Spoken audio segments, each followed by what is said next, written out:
beautiful Friday.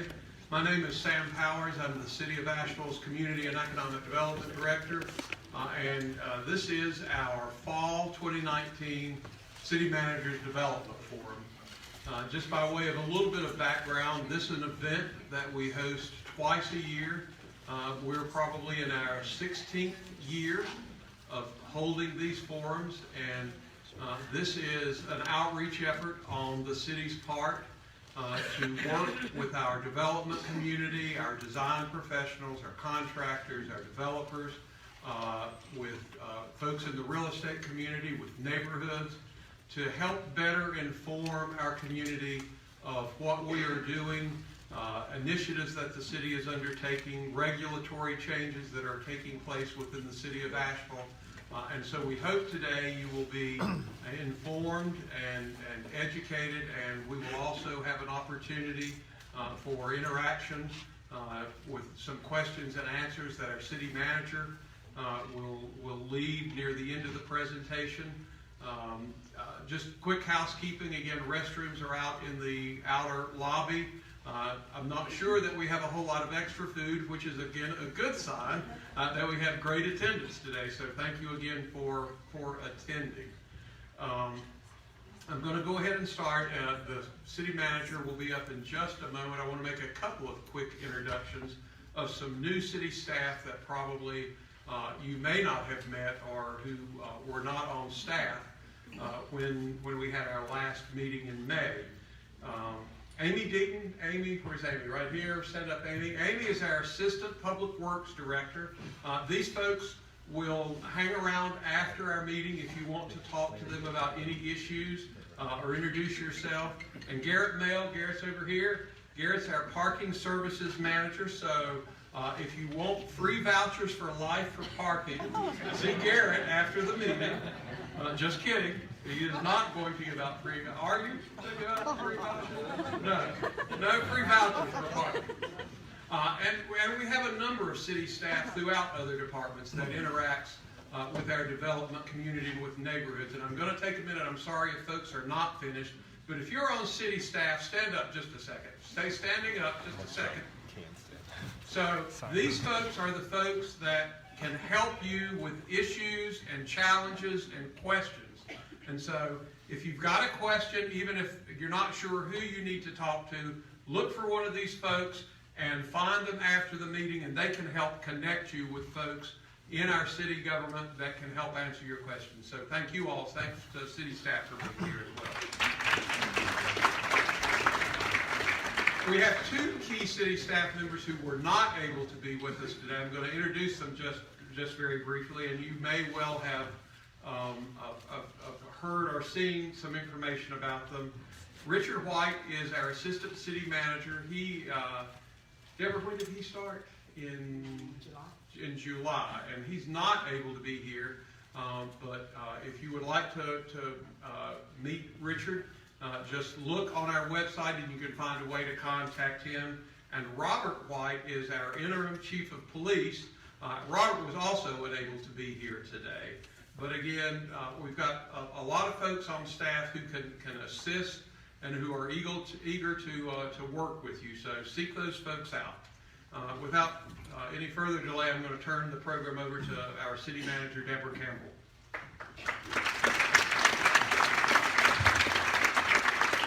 Thanks, Sam. And if you are interested in anything vegetarian, it's not out there. So it was, but it's not out there anymore. So good afternoon. Again, my name is Deborah Campbell, and I am, believe it or not, approaching a year in this position. December 3rd will be a year, and I appreciate that. And I can't tell you how interesting this year has been, and I really, really appreciate the turnout that we have today.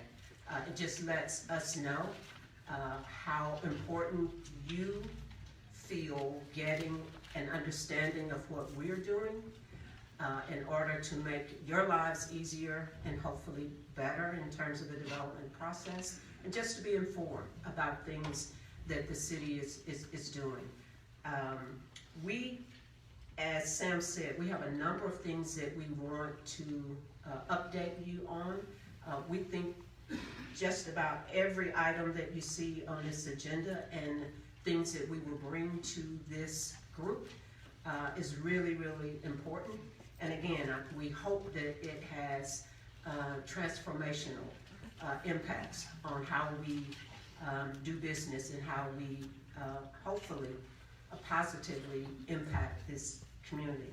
So we've got something about the Business Inclusion Office, Planning and Development updates, Development Services updates, and in particular that Development Notification Tool is something extremely innovative, powerful, and really hard to find in many other communities. So hopefully you'll find that to be a useful tool, not just from the business perspective, but if there is anybody here from the neighborhood, just keeping abreast of things that are occurring.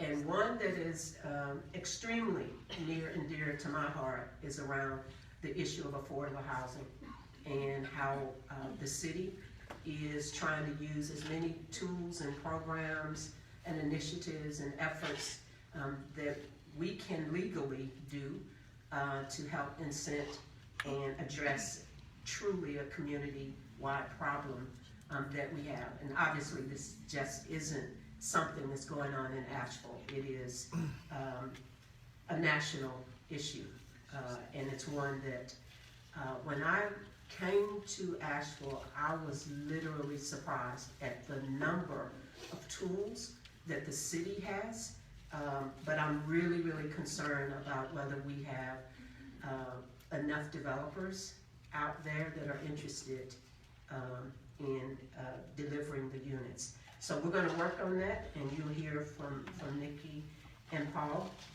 What I'd like to do, and I don't know, I think I'm going to take possibly executive privilege and take questions as we finish up with each agenda item so we don't lose you all's attention and focus. So with that, I'll come back up and facilitate questions and answers, and then we will get you out on time. So I think first up is Rosanna.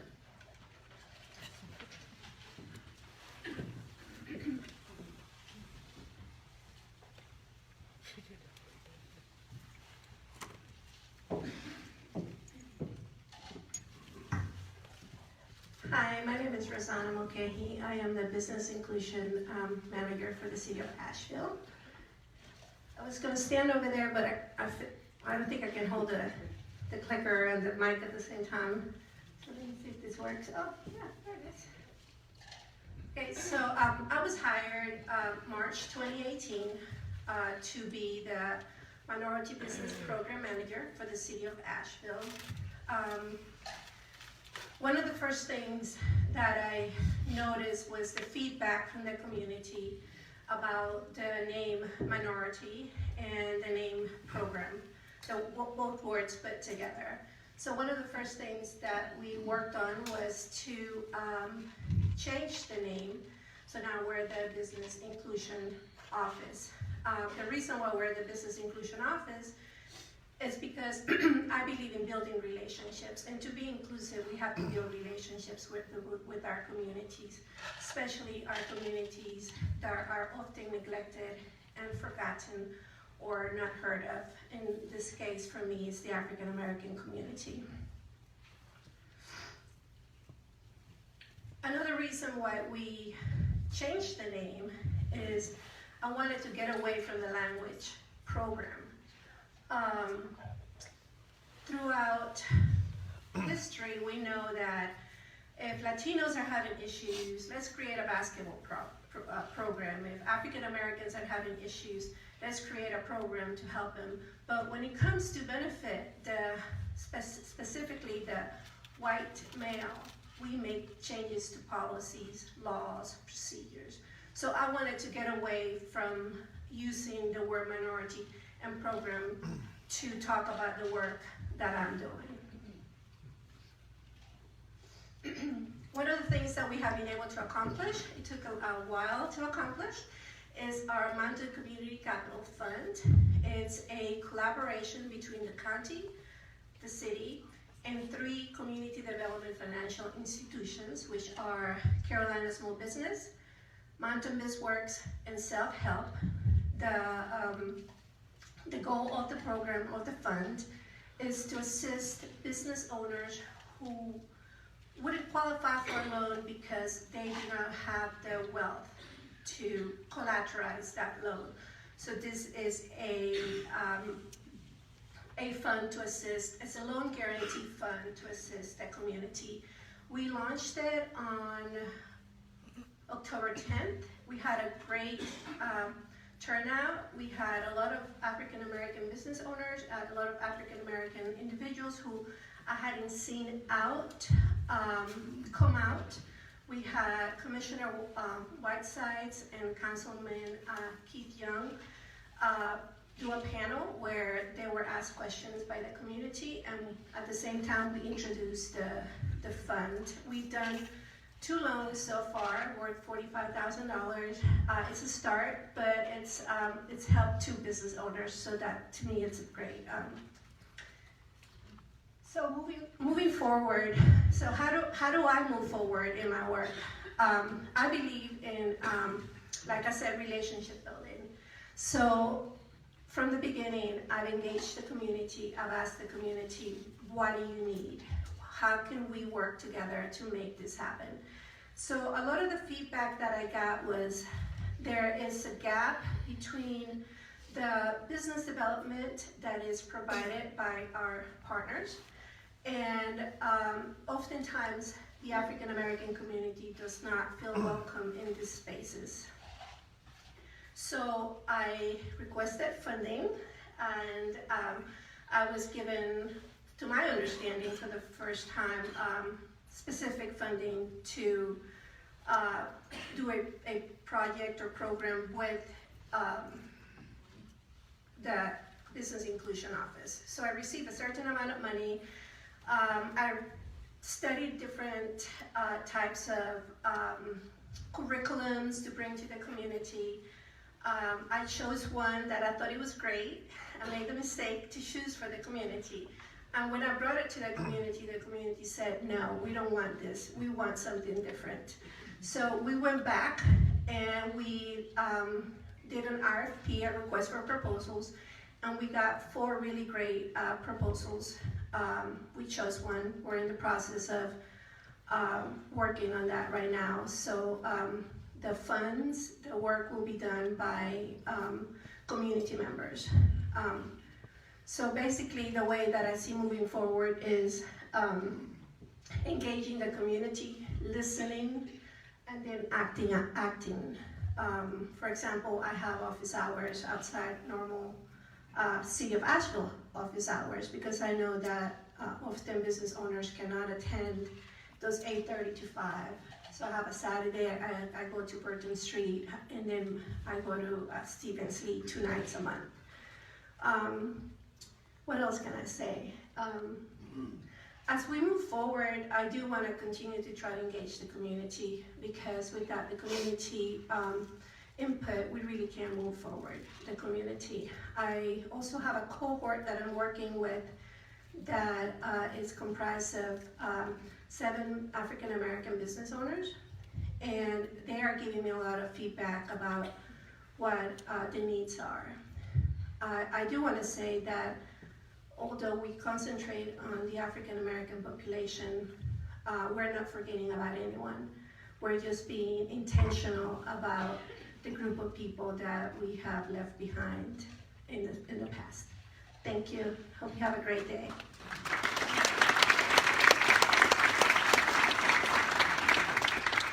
Just in case, are there any questions? Hey, I'm Michael Hayes from the Emotion Health Wellness and Justice Collective. We understand from the wealth disparity that was taken from 2012 to 2017. That was a disparity study. The wealth disparity study, that was a great amount of wealth spent on white business owners, and we know that African American business community had like $500,000, something to that. With the Mountain Community Fund,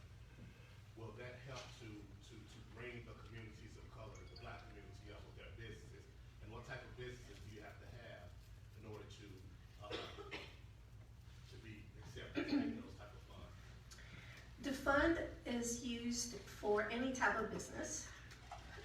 In order to bring parity to our disparity study, we would need to grow businesses that the city can contract with, if that makes sense. Okay, thank you.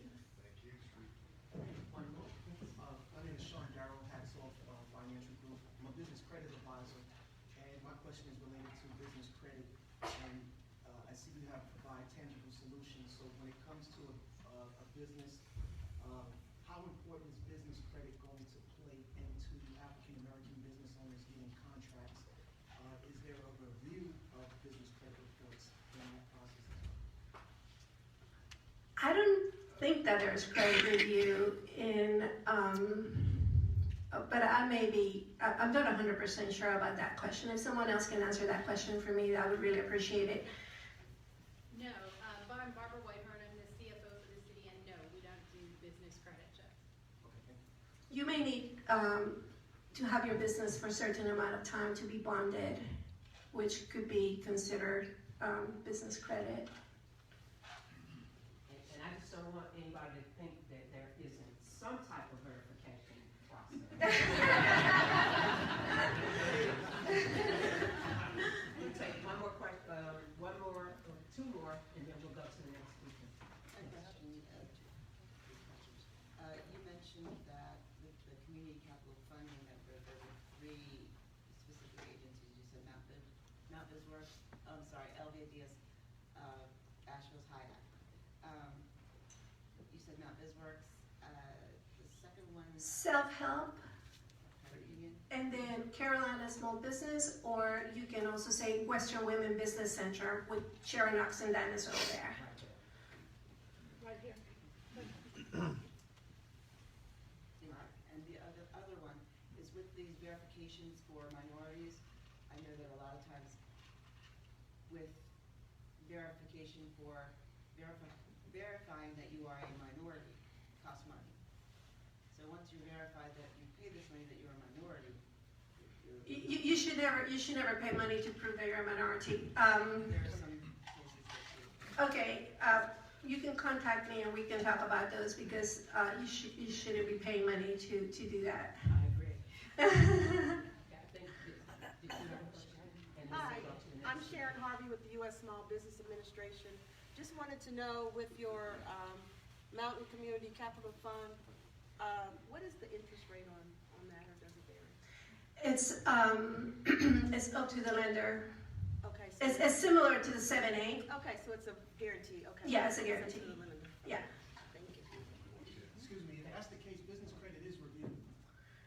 Business credit is reviewed for the loan, Yes, absolutely. not for a project with the city, which is, I believe, what you asked. Sorry. All right, thank you.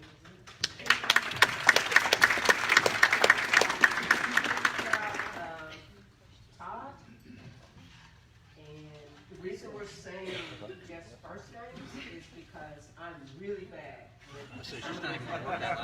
We've been together for years, so Todd, I could say it's not pronounced Akalikani or Lake Okeechobee. That's in Florida. Todd Oklachaney, Planning and Urban Design Director. I appreciate coming here. I've been doing this for ever since I started here about 4.5 years ago because I get a chance to meet up with old friends and see new faces and talk about a lot of the exciting projects that we're working on as a city. In case you haven't noticed, in the last couple of years especially, we've had a lot of hotel development. Particularly in the downtown area, out of the several thousand rooms that have been approved in the last couple of years, we've had a concentration in downtown and other areas of the city. As a result of that, for the development review process, it's resulted in what I would say is an adversarial relationship by the time it gets to city council and within the community. It's also resulted in an unpredictable development review process for folks that by the time the developer and applicant gets to city council for review and consideration of their project, no one really knows what's going to happen. And I think especially in the last couple of years, we've realized that we don't have sound land use tools and strategies in place to effectively review those types of projects. As a result of this issue, City Council on September 24th of this year adopted a temporary hotel moratorium for up to 1 year. And I can tell you that when a moratorium is passed, we have Brad Branham here, our city attorney, who can go into all the legal aspects, but when we adopt, and when cities adopt moratoriums, it has to do so with a reason. It has to be very intentional. The reason we have this temporary hotel moratorium on development approvals and applications is to allow us as city staff time to look at the real and perceived impacts of hotel development within the city. What we wanted to do is we want to provide an analysis of those impacts and be able to quantify those impacts. A lot of times I feel like when we get to a board or commission or having conversations in the community, there's a lot of anecdotal sort of information about hotel development, and we really want to try to understand as best we can what the impacts actually are, and look at best practices and what other cities are doing to address hotel development.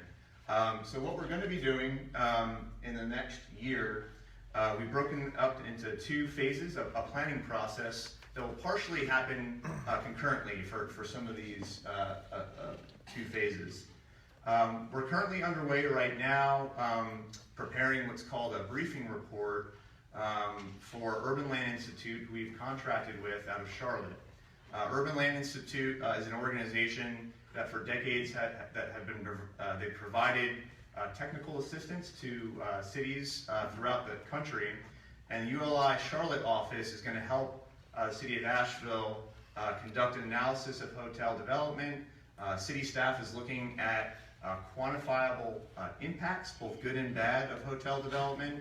And then ULI is looking at best practices, and they're going to look at bringing in experts from other peer cities where tourism is also prevalent, bring them here to also talk about how their respective cities are dealing with that hotel development.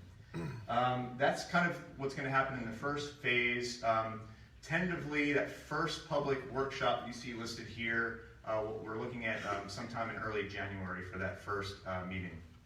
The second phase, which we hope to kick off starting in January, will be city staff doing a deeper dive into these policy recommendations and tools that Urban Land Institute will recommend to the city. And then we'll be spending several months staff actually drafting potential code changes to our Unified Development Ordinance, to our zoning regulations, and possible other policies related to hotel development.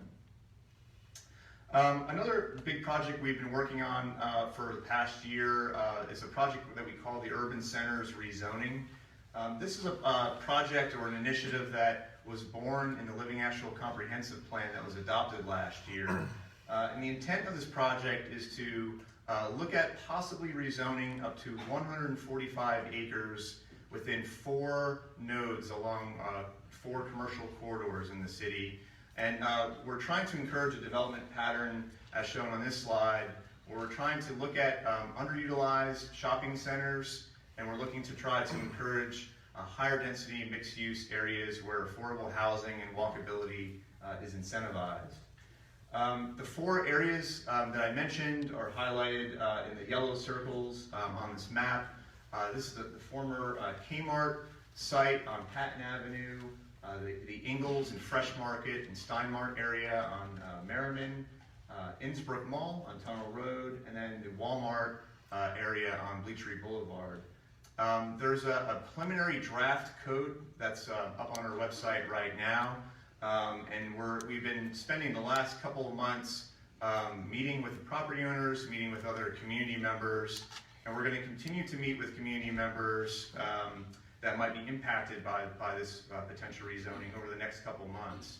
As such, I don't have necessarily a set timetable for when we might complete this effort.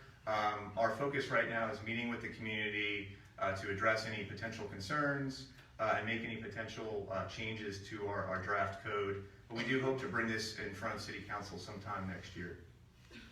The final project I'm going to talk about is a project right across the street, which we've aptly named Haywood and Page project. Sounds a lot more boring than the Pit or the Slope of Hope, which I recently read about. But certainly this is an area, a redevelopment area that we've been looking at as a city now for a very long time. What we're doing as part of this project is we've hired as a city a consulting firm called Nelson Berg Woltz, along with local firms in the area such as Samsel Architects.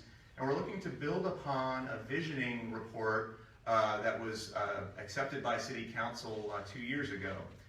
In that visioning report, it identified a number of possible programming and uses that could occur on that site. And right now we're going through a design effort to take and build upon that effort to actually develop some conceptual renderings of what that site could look like. And I do see a few folks from our Vision Implementation Committee here in the room. If you maybe want to quickly stand up. I'm sorry to put you on the spot, but these folks have been sticking with this project for a very long time, and we hope to present some conceptual renderings in the next couple of months, and by next spring have a master plan design in place for that site and for the area across the street from us. And that's all I have. Thank you. I'm happy to answer any questions that you have.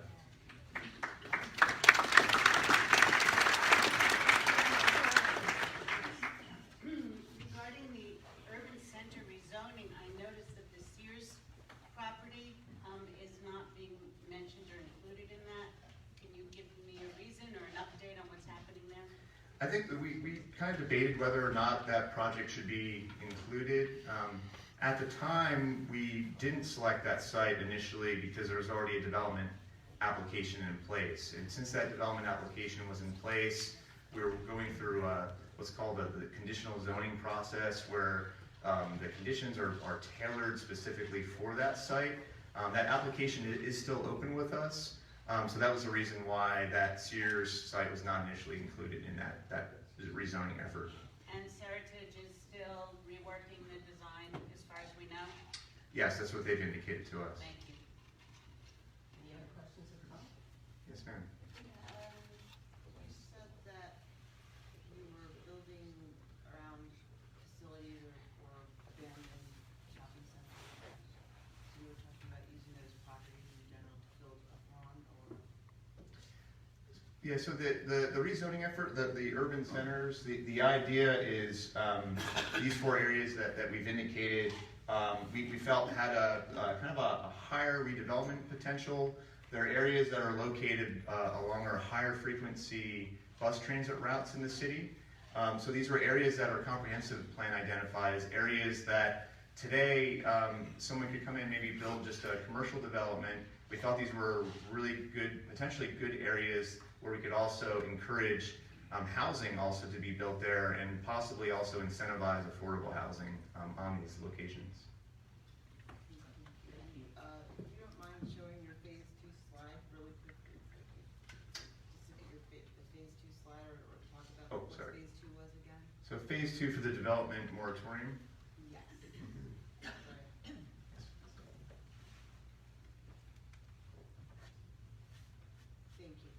You see, I don't know if we have time, or if we don't have time, I can answer questions at the end. Real quickly, we'll. In terms of your urban centers, you didn't find anything south of town at all? It seems like there might be potential just going down those corridors. Absolutely. So actually, the urban centers that the comprehensive plan identified are actually all these yellow stars on this map.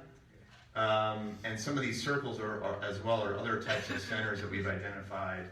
For the initial rezoning, we didn't want to kind of bite off more than we could chew. That the 4 areas that we focused on are located on our higher frequency transit routes. And we thought that if we can at least look at rezoning these areas, that they would have the highest impact in these locations. And in the future, we hope to eventually look at the other stars on that map and our corridors in general with other potential rezoning efforts in the future. And staff will be around after the meeting if you have additional questions. We're now gonna bring, Ben. I can pronounce his last name, Woody.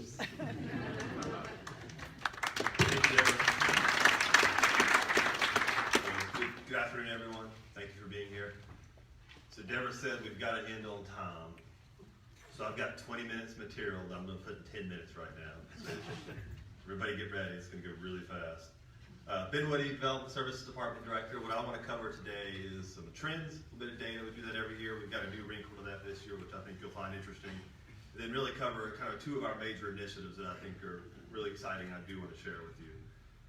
Everybody's favorite slide is annual construction value. This is the value of construction each year, not the market value, the construction value. So what you can see on this slide is we're pretty steady. I always have to give the caveat, if you've been to these, it's my fifth one of these, you're going to hear me say this for the fifth time.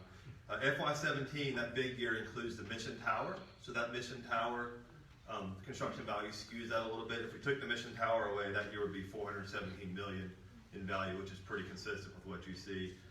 Last year we showed this slide with estimates. Our FY19 estimate was, and this is fiscal year data, our FY19 estimate was $320 million. It actually came in at 367, so we underestimated the value, which we like to do that instead of overestimate. New construction, well, let me say one thing about the value real quickly. The fluctuation that you see in that value, that's really a product of just new commercial. A lot of the value is found in new commercial construction, and that can fluctuate wildly from year to year. So on this bar graph, really the jumps you see, especially in the past 3 or 4 years, are based on new construction value. Total permits, so this is permits that don't include values, the volume of permits we see. The red is new construction red permits, or new construction residential permits, and the blue is new construction commercial permits. And you can see from last year a pretty strong jump in commercial permitting last fiscal year, after kind of a dip the previous year. And residential is very steady for us right now. It remained consistent. This is the total number of permits issued. So this is new residential and commercial, as well as alterations or additions, commercial and residential. This is all the permits we issued. I realize you can't read the numbers on this, but last fiscal year, the Development Services Department issued 2,589 permits. So that's a lot of permit traffic that goes through that office in a year. We're up a little bit from the last fiscal year on total permits issued. This is one of my favorite slides. This is the average monthly inspection. So your DSD team does, on average last fiscal year, 4,685 inspections a month. So that's almost 55,000 inspections a year, right? That's a lot of inspections. And the vast majority of those are done next day. So I'm always amazed that we actually can do that many inspections, and all you got to do is wait a day for us to get there. And just a little snapshot for here and now. This is the first quarter construction value for FY16 through FY20. So this is 5 years of first quarter construction value. You can see, so last July to through the end of September, you can see we're pretty consistent with the past 4 years.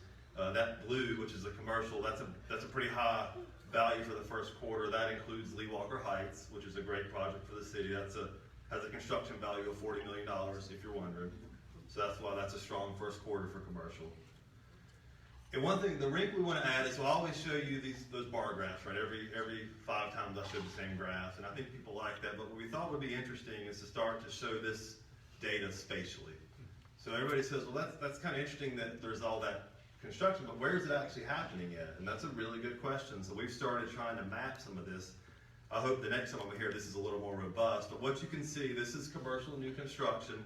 Remember, there's a lot of value in that, but not necessarily a lot of permits that are new commercial construction. And these are calendar years. So this is calendar year 2016 through calendar year 2019, year to date. And these are heat maps. So to orient you, where you get red, it's red hot. So you can see downtown's pretty red most of the time. And as the green gets kind of, as you see darker greens, it means it's not quite as much intensity. So this is telling you where new construction's happening in Asheville. Downtown is always strong. It was very strong in 2018. But don't lose sight of it. I'll give South Asheville a little attention here. South Asheville is very strong for new construction, as well as West Asheville. And you can see that new construction really follows our corridors, right, which is where we'd expect it to be. So commercial alterations and additions, again, same span of years. This means this is existing commercial buildings that somebody's investing in. So they're pulling permits, this is permit data, pulling permits to make new investment in that commercial building. So again, what you see here is very strong concentrations in downtown. or excuse me, as we would expect, but then it's pretty consistent. There's a lot of investment all across the city in our commercial buildings in these 4 years. Residential new construction. Is anybody surprised that West Asheville's like red hot on this slide? Probably not. You knew that already, but it's kind of interesting to see it. So West Asheville is very strong in residential new construction.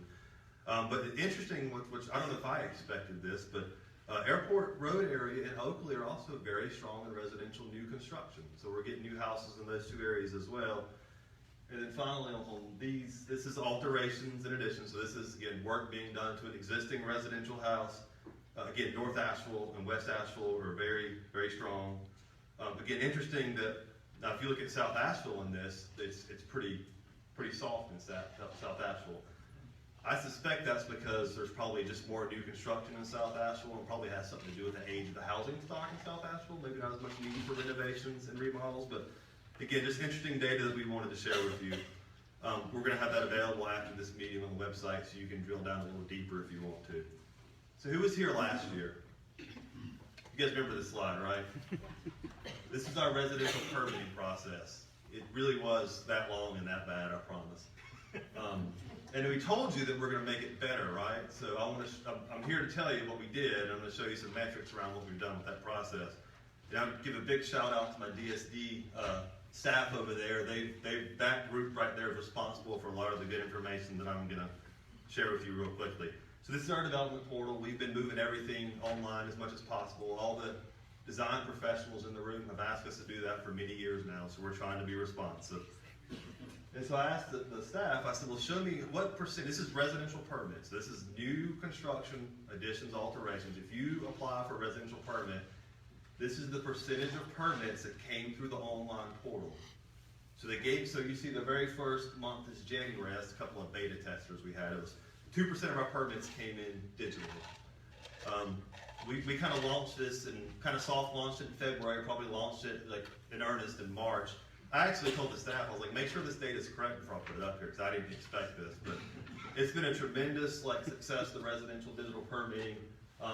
In October, almost 70% of all our residential permits come in through the portal. So that is the demand and just the utilization of that program has been amazing to me. I still can't believe and that explains why those of you that come to DSD, the lobby waits probably aren't as long either, because people just aren't coming to the lobby. So again, 70% of our residential permits are coming through the digital portal.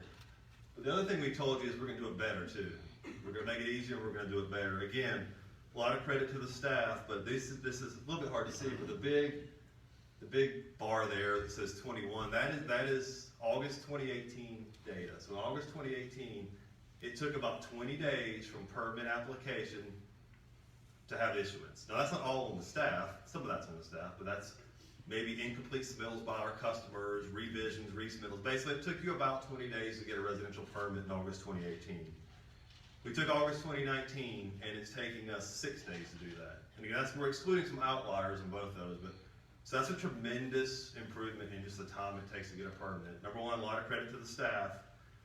Number two, though, I think what really helps that is a lot of credit to the design professionals and the customers, because you're bringing us better applications. We said, if you bring us better information, we will give you a better product and a better service. So a lot of that is also a credit to the customers and the folks that are really giving us better materials to review. I'm almost done. I'm going fast, Deborah. Development notification tool. So who is signed up for the tool?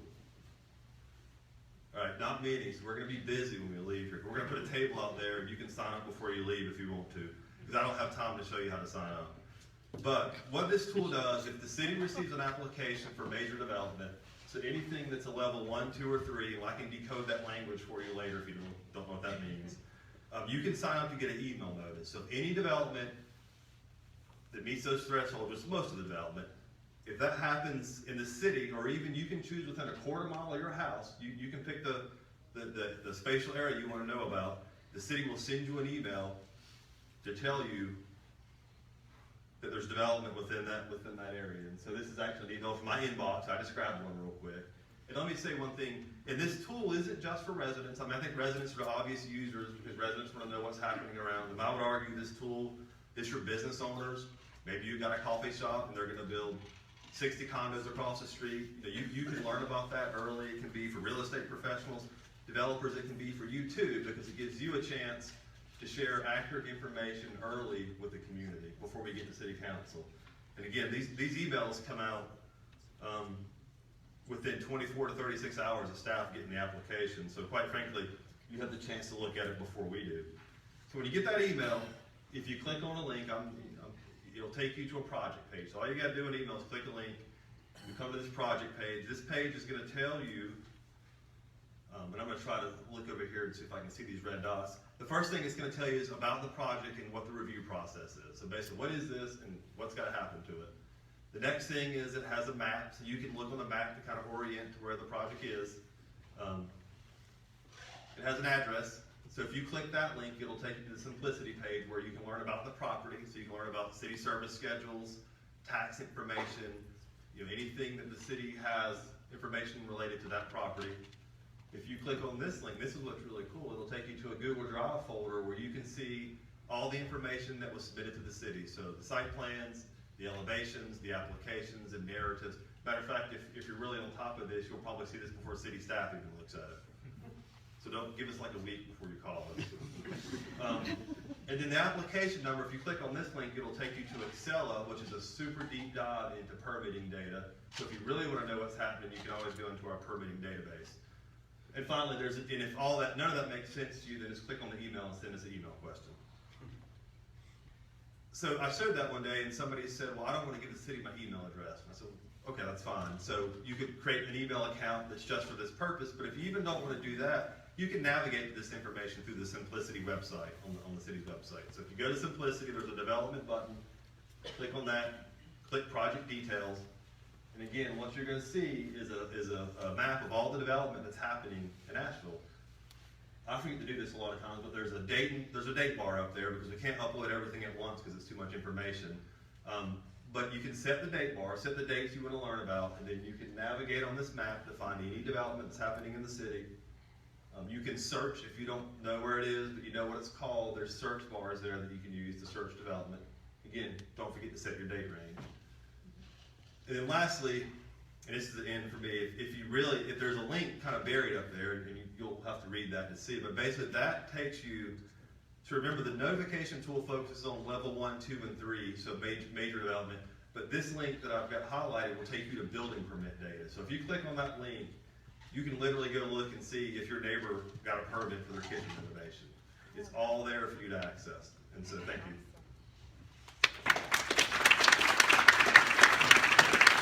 One last thing, we'll have a couple of laptops set up in the adjoining room. If you want to ask more about the tool or sign up, we'll sign you up right here. Thank you. So obviously, taking questions in between the presenters didn't work that well, and we're running just a little bit behind, so we're gonna switch to Paul and just Paul. Okay, and Nikki will do a little waiting. All right, we're gonna go to the affordable housing one. But the DSD people will be out to help you sign up. So whatever your question was, they'll be out there to answer. Thanks, Deborah. And so Paul D'Angelo with the Community Development Department, Nikki Reed will be up in just a moment. They gave us about 20 minutes for affordable housing. It's probably closer to 30, but I'm going to make it 20, just like Ben. So we'll move through this pretty quickly. But we do have a story to tell with what the city is doing with affordable housing. And these are a couple things that we're going to learn about talking about affordable housing and with our development partners and with the community. And like the story is hard to tell, we know that affordable housing to build is very hard and complicated for the developers as well as the partners. And also, we know that it matters if it's going to pencil or not. Will the project actually work when you're going to your bank?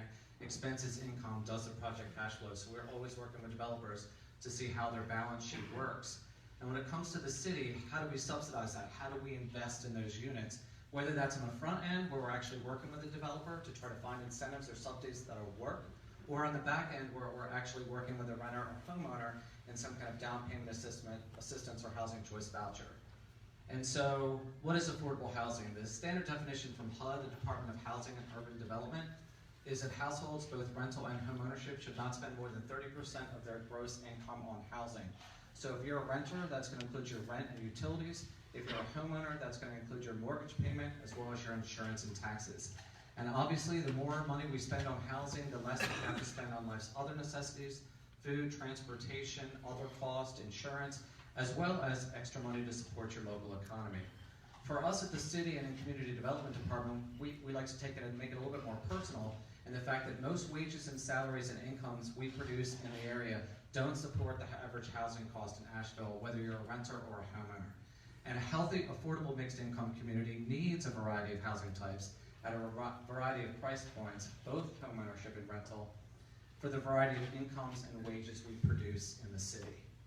And right now, no surprise, we're in a little bit of a mismatch between wages that we produce here as well as the housing costs, and we'll talk more about that in a moment. And we often talk a lot about single-family homes. We also talk about apartments, 3-story garden-style walk-ups, but there's other types of housing that can play a role in affordable housing.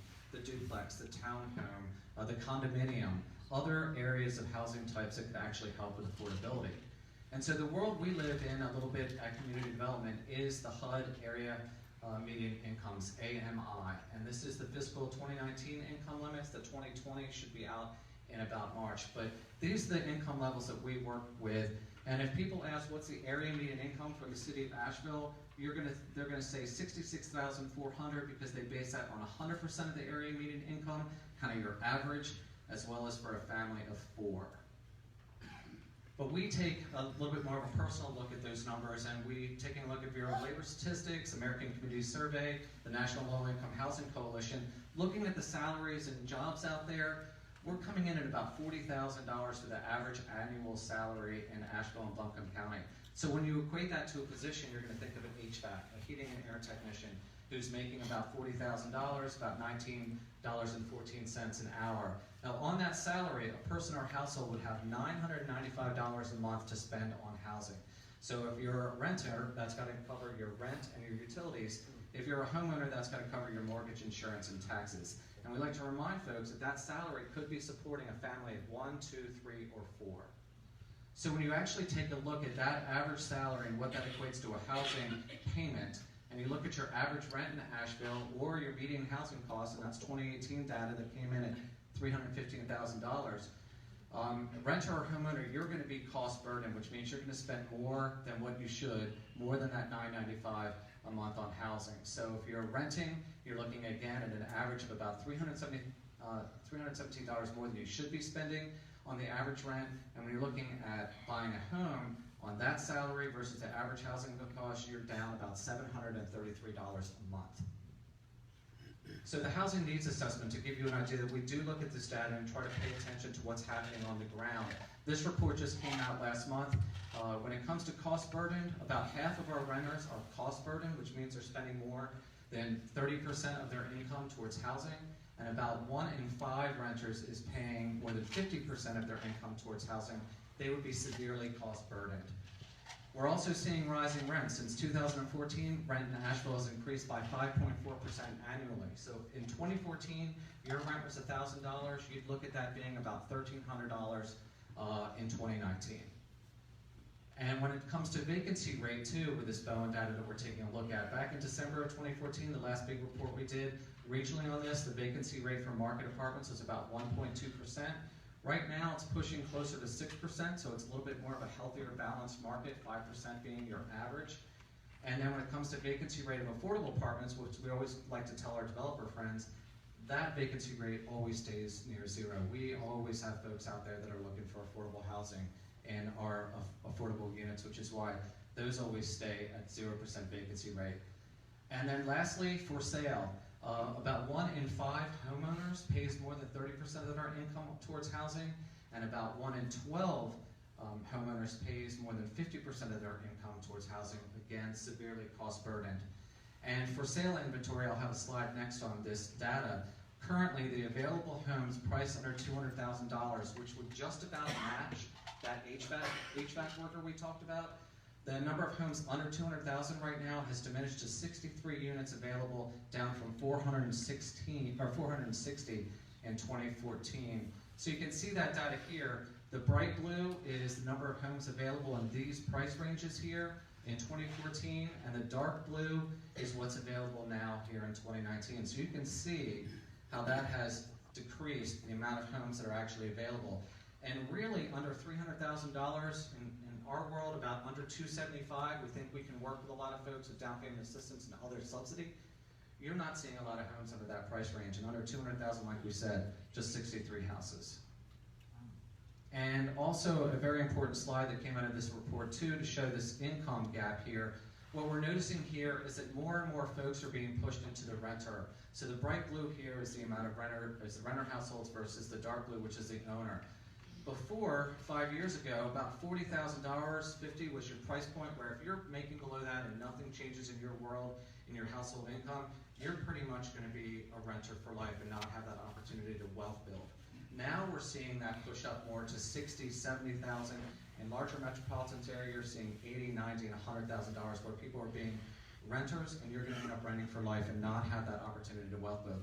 So these are some of the challenges that we're trying to work with in community development.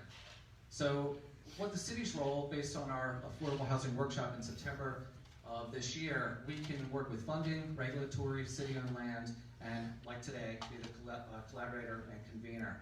So I'm going to talk briefly about funding and regulatory, and Nikki's going to come up to talk about city-owned land.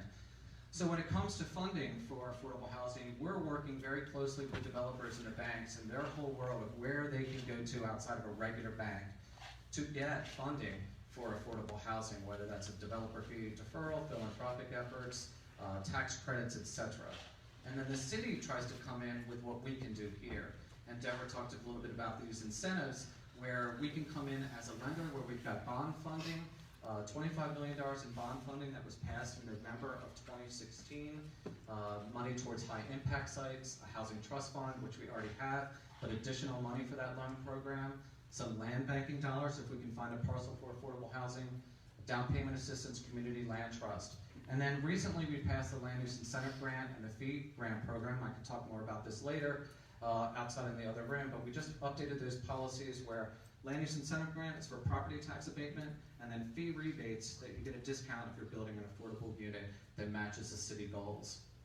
When it comes to regulatory incentives, we're talking about conditional zoning, which can happen with affordable developers, where maybe 10% of the units, and working with Ben and his team at DSD, we've got an expedited review. So if you're building affordable, you'll go to the top of the pile. You have an opportunity to move through DSD a lot quicker. So when it comes to city-owned land, Nikki's going to talk about this. Great. Hi, I'm Nikki Reed. I serve as the city's real estate program director. And so as Paul mentioned, we want to get really specific on what the city's role can be as it relates to affordable housing. Paul talked a little bit about the incentives and tools that we use on the funding end, and now we want to talk about how we use the city land assets to reposition them for the development of mixed income, sustainable communities. So the first I'd like to highlight is the 360 Hilliard Avenue. We've been working on this one for quite some time, and we hope to close before the end of this year for the development of 86 units, of which 34 will be affordable, and we're really excited to see that one come out of the ground, hopefully before the end of the year. The next site that is within the framework for redevelopment in the coming year is 319 Biltmore, and we've looked at that site and hope to build at least 309 total units on that site. This is the former Matthews Ford site that's adjacent to the Lee Walker Heights development.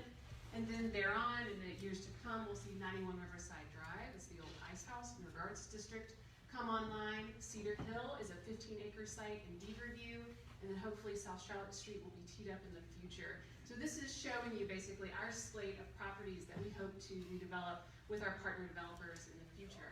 So quickly, as you can see, there's site work being done right now on 319 Biltmore. It is directly adjacent to the Lee Walker Heights development that is being done by the Housing Authority and Mountain Housing Opportunities.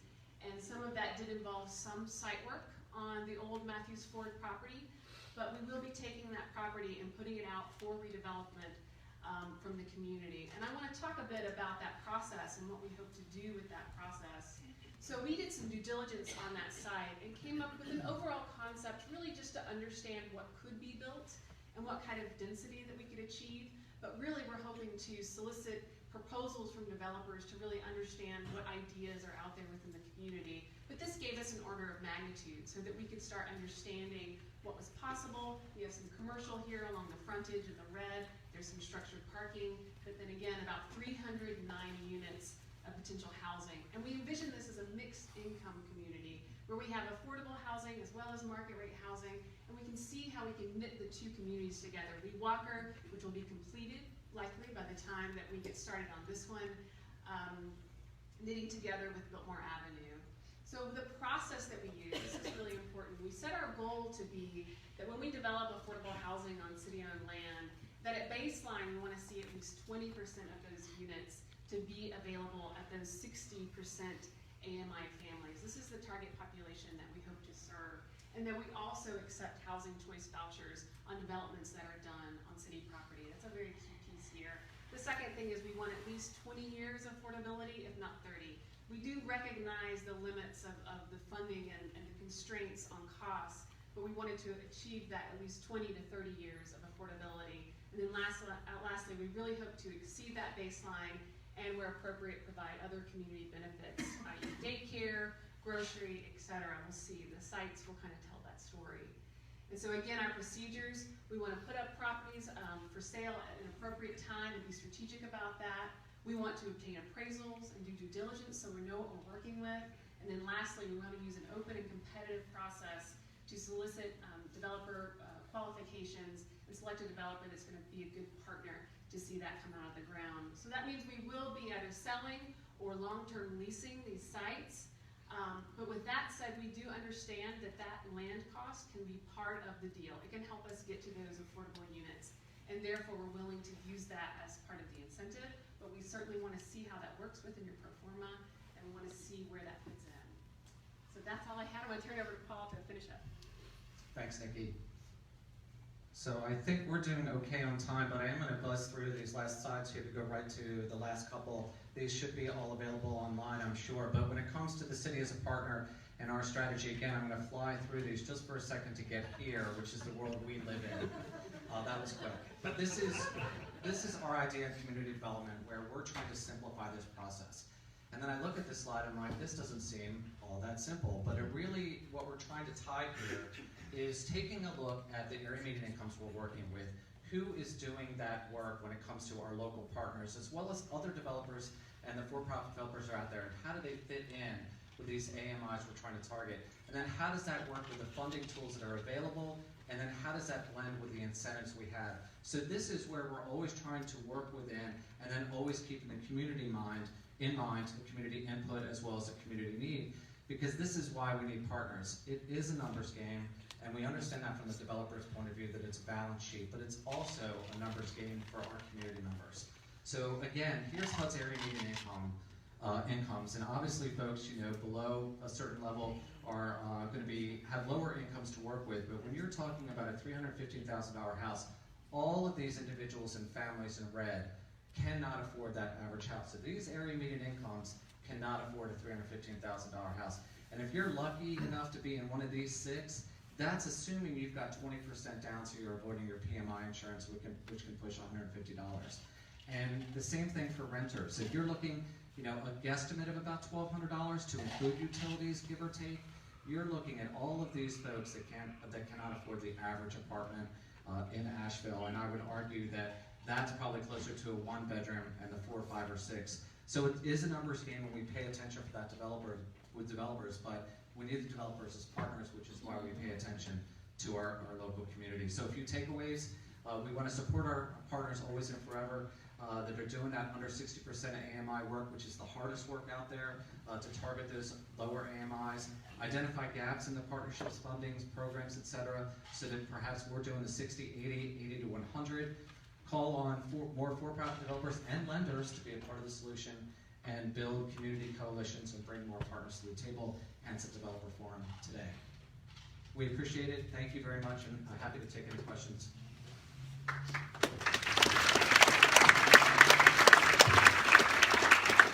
So just a couple of things. We are right at 102, which means we're a little over.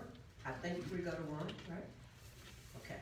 So I ask, will you give us 5 more minutes for questions? Yep. Mostly are saying yes? Yes. All right. So the 2 groups that we didn't have questions, if they could come up, and we'll take a couple more questions, and then we will adjourn. And thank you for your patience. And by the way, we had someone come here from Greensboro this morning, I think, Mr. Patel. I hope it's worthwhile. If you have additional questions, please, we'll have staff around afterwards. We had some questions? Yeah, I'm curious about the timeline of 20 to 30 years for affordability, and if there's any consideration for permanent affordable. So the question was about the 20 to 30 years of affordability and if there is any consideration for permanent affordability. I would say that permanent affordability is a lot harder to achieve. It takes more subsidy per unit, and when we look at how we want to use land assets to subsidize affordable housing, we have to be cognizant of the per unit subsidy that's required. So when we're running those numbers and running those pro formas, we do want to be practical in terms of what we can achieve and be sure that we can deliver what we say we can, but we are looking at permanent affordability at the same time. It's part of the overall strategy. And so different partners come to the table that are able to provide that kind of permanent affordability. So when you think about New Walker Heights as an example, it's a 4% tax credit, housing authority in partnership. The city funded a portion of that site, $4.2 million, as did the county. Those are absolutely, that's a permanently affordable development. So it's about coming together with different partners who play different roles. I will say, even on a single family basis, the Asheville Buncombe Community Land Trust is working to assemble right now where they want to take land and utilize that in a land trust model to be permanent affordable. And we are working with them on looking at smaller single family city lots to supply to that endeavor. So it does take a bunch of different tools to try to achieve it.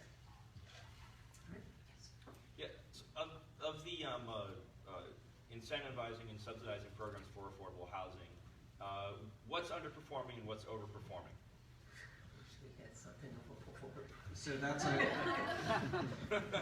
that's a good question. I think we did take a look at the land use incentive grant and the fee rebate program. Those recently went through city council last month, I believe, and just got updated because they weren't being very well utilized. So we did an extra push there to take a look at those policies. We like to look at them every year to see how they're working, and we just upgraded them a bit because we think these new policies will do a better job of meeting developers halfway in covering and that investment and that subsidy needed. So it's a little bit of wait and see at this point now that we just updated those two policies. Yes. Thank you for personalizing the discussion of affordability with the $40,000 HVAC pack. Have you considered replacing the word units with homes? Apartment can be a home, single family detached house can be a home. Seems often in neighborhood discussions, particularly with NIMBYism, there's visceral reaction to units versus houses, but any form of housing is a home. Absolutely. We do try to take that the personal touch there, and I think I often revert to individuals and families, and community, but we would definitely take that into mind to talk about units versus homes. Absolutely. And let's see if anybody else who hasn't asked a question, if there's a question. Anyone else? Yes. Yeah, I'm just And curious. I'll come back to you. I'm just curious about senior housing and the HVACs. Regarding senior housing? Yes. So right now, probably our best tool that we do for senior housing right now is working with some of our tax credit developers who will specialize in the LIHTC, the low-income housing tax credit for senior housing. There's 9% deals and 4% deals. The 9% are competitive, and the city always tries to be a good partner to fill that gap funding so that we can see a senior complex that's a senior community and senior housing community because they're so needed here in Asheville. There has been discussion about how we can play a better role in the 4% tax credits to where it's not competitive and more guaranteed, but it comes to higher funding from the city. But very important, we're looking at all AMIs as well as all families across the board. I don't want to put Todd on the spot, but Todd, I'm going to put you on the spot. Not everything is financial, right? So we have lots of tools, and some of them relate to how we use land to help incentivize affordable housing. Can you talk a little bit, for a minute, about some of the things that we've done that we hope will help create more opportunities for housing that relate to land use? So to Sam's point, one of the things we're looking at now with the urban centers rezoning are ways to incentivize affordable housing in ways that we haven't done this before, and that would be from a permitting and development review perspective. That in the past couple of years we've had things like density bonuses, for example, in some areas like our commercial corridors and in our form-based code districts, including the River Arch District and Haywood Road, where we allow density bonuses for affordable housing. Those sound good on paper, but they haven't been very successful here yet. We think they could still be a useful tool in the upcoming years, and we want to try to utilize every tool in our toolbox that we have available to us. But as part of the urban centers rezoning, we're also looking at ways to incentivize affordable housing by reducing the time it takes for a project to go through the development review process. And we're recommending, for example, that a project that includes a certain level and amount of affordability, that if that was a larger project that would normally have to be reviewed by city council, that if you meet certain standards and criteria for affordability, you might be able to knock that project down to a staff level review. Basically, if you're meeting all the requirements of the code, of the new form-based code in these urban center areas, and you're providing a certain level of affordability, that staff is recommending that you shouldn't have to go to city council. Okay, one more, and then we're gonna, Last year at this meeting, we talked a lot about opportunity zones.